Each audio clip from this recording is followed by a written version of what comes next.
तो एंड नमस्ते आप सभी को। मैं बहुत टाइम के बाद वीडियो बना रही हूँ क्योंकि कुछ दिनों से मेरी तबीयत ठीक नहीं थी और उसके बाद फिर मेरे बच्चे का तबीयत नहीं ठीक था। तो इन सब चक्करों में मैं बना ही नहीं पाई। मुझे लगा कि मैं बहुत सारी टॉपिक पे बात कर चुकी हूँ, लेकिन मैं अभी एक टॉपिक पे अभी भी बची हुई हूँ। एक टॉपिक पे नहीं, मैं धीरे धीरे बहुत सारी वीडियोज़ लाऊँगी। तो इस वक्त जो मैं बात करने वाली हूँ उस वीडियो में, वो है मैं प्रेगनेंसी के बाद मैं कैसे रिकवर की। मैं उस बारे में बात करूँगी। मैं अपने पोस्टमार्टम टाइम के बाद करूँगी क्योंकि मुझे लगता है कि conceiving is okay, pregnancy during pregnancy भी चलो सब कुछ ठीक है, डिलीवरी भी ठीक है, लेकिन उसके बाद जो प्रोसेस रहता है, जो बॉडी में चेंजेस आते हैं, जो पेन आप सहते हो, वो आसान नहीं होता है। और मुझे लगता है कि आप किसी को एक्सप्लेन भी नहीं कर सकते हो कि मुझे इतना पेन हो रहा है, जब तक वो इंसान खुद वो चीज़ से गुजरा ना हो। मैं यही जानती हूँ कि जब मैं पेन में थी, ना मैं अच्छे से बैठ पाती थी, ना मैं अच्छे से खा पाती थी, लाइक कुछ भी नहीं कर पाती थी। और स्टार्टिंग के 15-20 डेज़ तो आपको टाइम लगता है और बहुत ज़रूरी होता है। मैं सी सेक्शन का बात नहीं कर रही हूँ, सी सेक्शन में तो और भी टाइम लगते हैं, मुझे जहाँ तक कि लगता है रिकवरी के लिए। और पर मेरा खुद नॉर्मल हुआ है, तो मुझे लगता है मैं नॉर्मल पे ज़्यादा अच्छे से बात कर पाऊँगी as compared to C section.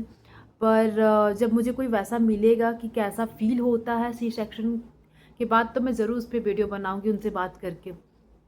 तो मैं अपने पे आती हूँ। जब मेरा डिलीवरी हुआ था तो इट वाज़ वेरी पेनफुल, क्योंकि वजाइना में जो स्टिचिंग होती है ना, उस कारण से आप ना अच्छे से चल पाते हो, ना आप अच्छे से लाइक बैठ पाते हो, इवन आप बच्चे को फीड भी नहीं करा पाते हो उस दौरान अच्छे से। आपको समझ भी नहीं आएगा कि कौन सा पोजीशन में बैठूं। तो ये थोड़ा सा तकलीफ़ लगता है कि यार जल्दी से ये समय गुजरे, कि जल्दी से 15 डेज़ अराउंड मुझे लगता है मेरा स्टिचिंग में दर्द रहा था। 15 डेज़ जब तक वो टाँका गल नहीं जाता है, तब तक आपको ऐसा लगेगा कि कुछ है वहाँ पे, क्योंकि आपको ज़्यादा ज़ोर भी नहीं देना, ना ज़्यादा ज़ोर से आपको चलना है, ज़्यादा स्पीड में आपको चलना है, ऐसा कुछ नहीं करना है।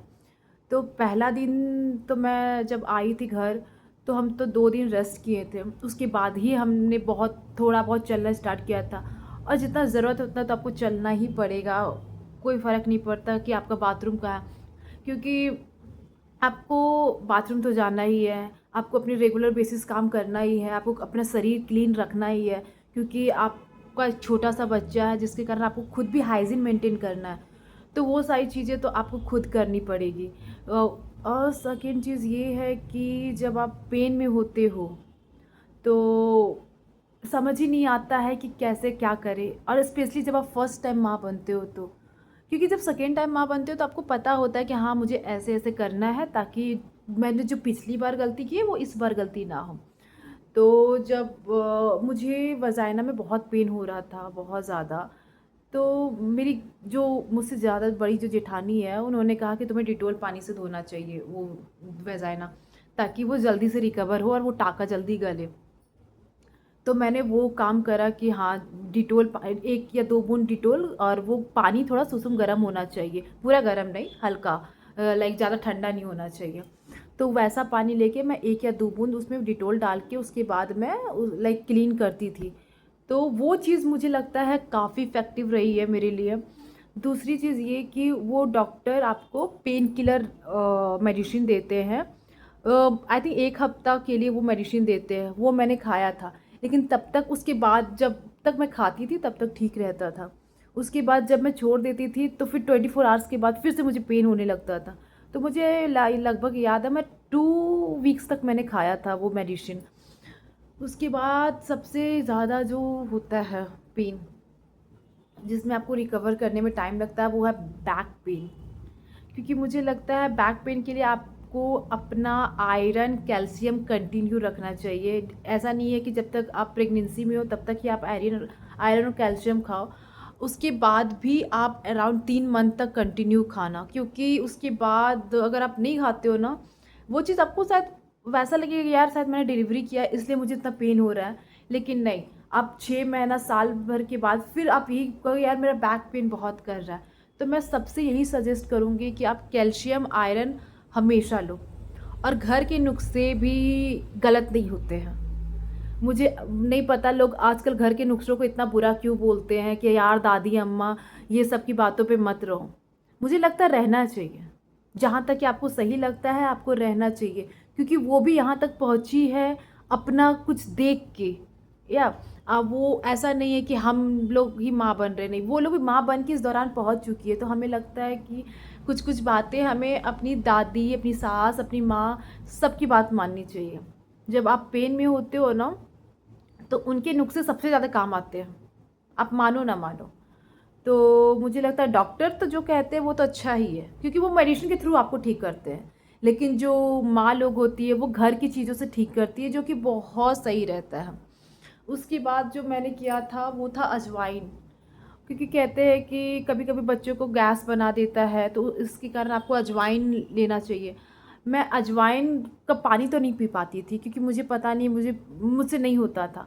तो मैं हमेशा रात में सोने से पहले अजवाइन लेके हाथ में ऐसे लाइक खा जाती थी और पानी पी लेती थी। तो वो भी काफ़ी इफ़ेक्टिव रहा है, क्योंकि वो आपके बॉडी को गर्म रखता है। और कहीं ना कहीं जो बच्चा भी मिल्क पीता है तो उससे गैस वगैरह नहीं बनता है उसका। नेक्स्ट चीज़ जो है वो, आप अराउंड अगर नॉर्मल डिलीवरी है तो मेक श्योर एटलीस्ट आप 2 वीक्स तक कोई काम ना करो।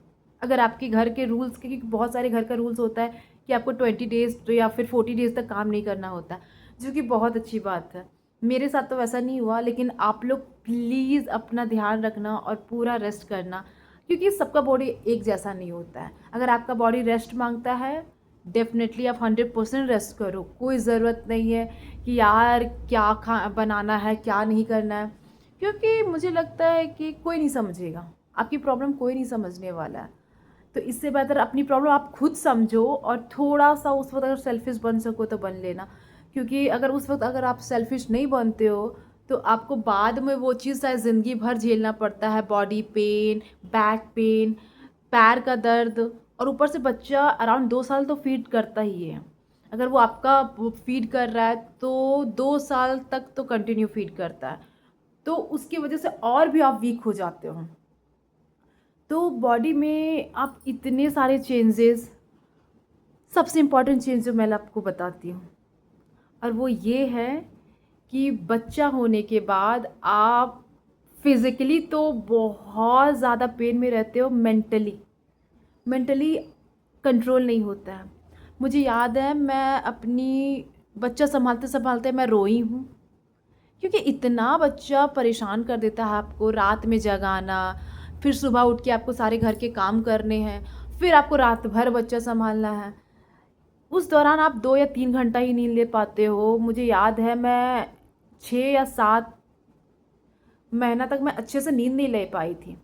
और मुझे लगता है कि मैं जब भी सोती थी, क्योंकि रात में जो आपका नींद पूरा होता है वो दिन में नहीं हो पाता है। तो मुझे लगता है कि ये चीज़ से बहुत कोई फेस करते हैं कि रात में बच्चा जगता है और फिर लोग कहते हैं जब बच्चा सोता है तो सो जाया करो। ऐसा पॉसिबल नहीं है, नहीं है पॉसिबल, क्योंकि हमारे खुद के कुछ कुछ दिनचर्या होते हैं जो कि हमें करना होता है। उसमें भी लोग कहते हैं अरे सो जाओ, अभी अभी सो जाओ, बच्चा सोया हुआ है, सो जाओ। उसी वक्त फिर वो कहेंगे ये काम पड़ा हुआ है, ये काम कर लो। तो हम, मुझे नहीं लगता है कि, इसलिए मैंने आपसे कहा था कि थोड़ा सेल्फिश बनना। जब स्टार्टिंग के 1 मंथ तो प्लीज़ सेल्फिश बन जाना, कोई फ़र्क नहीं पड़ता लोग क्या कहेंगे कि तुम बैठ के खा रही हो या क्या कर रहे हो। क्योंकि मैं तो नहीं कर पाई, लेकिन मैं आपको ज़रूर सजेस्ट करूँगी, क्योंकि बॉडी में बहुत सारे पेन होते हैं यार बाद में। मैं अब तक बैक पेन फेस कर रही हूँ। तो डॉक्टर बोलते हैं कैल्शियम का दवा खाओ, बच्चा फीड करता है तो थोड़ा उसे छुड़ाने की कोशिश करो। आसान नहीं होता है। तो मैं यही कहूँगी कि मेरी रिकवरी तो मैं सच कहूँ तो मैं 1 वीक भी रेस्ट नहीं कर पाई थी, ठीक है। तो इसलिए मैं आज ये फेस कर रही हूँ। लेकिन मैं आप लोग से कहूँगी कि अगर आप डिलीवरी करते हो तो घर के नुस्खे तो मानो ही मानो, सही साथ ही साथ अपनी बॉडी को भी रेस्ट दो, अपना बच्चा का भी टेक केयर करो, और डॉक्टर का सजेशन हमेशा रखना। तो मुझे लगा मुझे अपनी बातें शेयर करनी चाहिए कि मैंने क्या फ़ेस किया अपनी पोस्टमार्टम के टाइम में। So thank you, bye, take care and please subscribe. यार कोई सब्सक्राइब नहीं कर रहा है। बाय।